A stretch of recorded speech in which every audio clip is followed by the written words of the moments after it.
We moved here in the summer of '36 when it was blazing hot.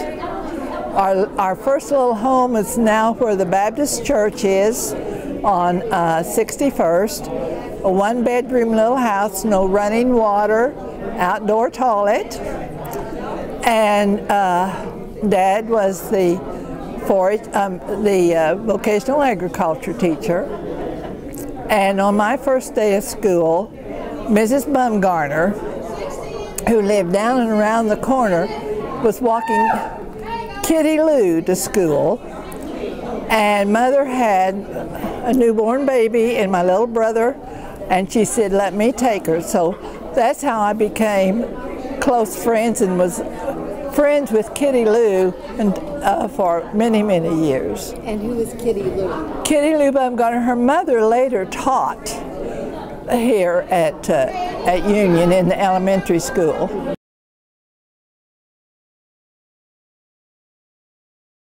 He was very patient up to a certain point, like all parents, very willing, and wanted us to be independent and have projects. We had projects at home we knew we had to accomplish.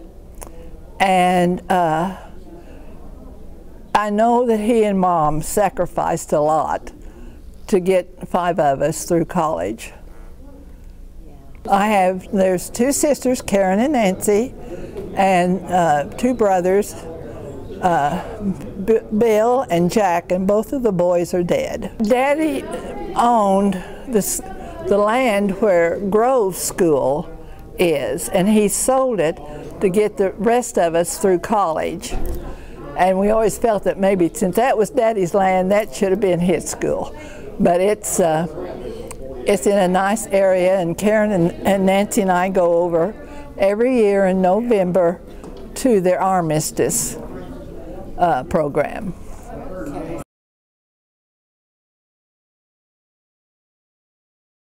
Being in what we call our school, the old school that's no longer there,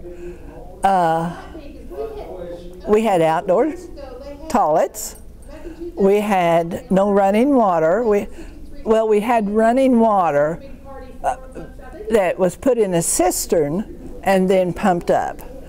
We had steam heat, and you didn't dare go near the heat because of being burned. No cafeteria.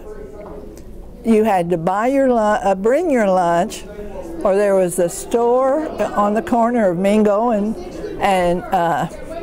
61st that made sandwiches for the juniors and the seniors.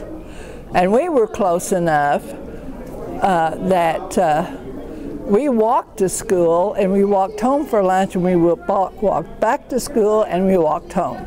We didn't have the football. We had basketball, both girls and boys, and the boys had baseball, and the 2 main players was Cecil Kelly and Bill Zerby. And we always knew that when they got up, we'd get a home run out of them. And but that's all. Football didn't start till 2 years after about 4 years after I graduated. But they were a close-knit group because we didn't have any, what I'm going to say, rich kids, and very few moderate. We had them down here that were thankful for what we had. And you don't find very many of those in this area. I was the only one from my class in '48 that went to college. Well, 8 girls and 4 boys.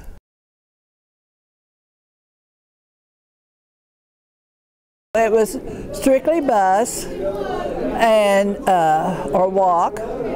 In fact, I don't even think there was anybody that rode a bicycle, because we didn't have the money that the teenagers have today. There was not an opportunity for us to work. Now, we had the boys that worked in the summertime in farm fields and so forth, but and then some of the children that lived in the Alsuma area rode. And one of the bus drivers was Guy Cook, whose daughter was here today. And then my dad substituted.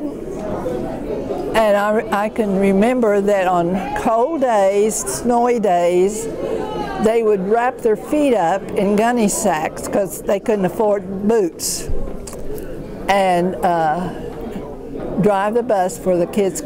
We never dismissed school on bad days like they do now. I can just remember the dairy farms that were scattered around, and now you go down 81st Street, 91st Street, and you think, well, there was a farm right there, or there was a business there. And I always go back and think, Dad, what would you think if you saw this land now?